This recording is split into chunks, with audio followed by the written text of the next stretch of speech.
خالد يوسف هزقني لما رفضت أعمل مشاهد ساخنة. يا ترى إيه القصة ورا كلام ميس حمدان؟ كده مش فنانة، انتوا قالوا الطريقة دي، انتوا اللي بوظتوا الفن، طريقة تفكيركم دي. ظهرت من ساعات الفنانة ميس حمدان مع الإعلامية أميرة بدر في برنامج VIP، وكشفت عن حقيقة المخرج الكبير خالد يوسف.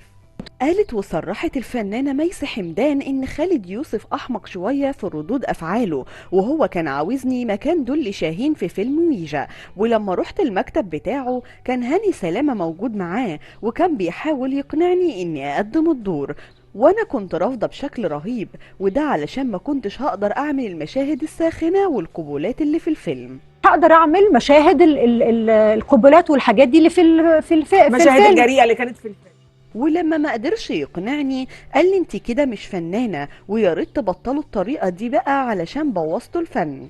وزمان ما كانش الفنانين بيفكروا بالطريقة دي، وبرضه كانوا محترمين، وطبعا هو دي وجهة نظر تحترم وانا ليا وجهة نظر تحترم. ولما حسيت انه بيحاول يحطني في زاوية قلت له طيب اديني وقت افكر واروح البيت واسأل ماما، وده لاني ما كانش عندي الجراءة الكافية عشان اعمل دور زي ده. وساعتها زعل وهزقني وقال لي بمعنى الكلام اللي زي هما اللي بوظوا الشغلانة.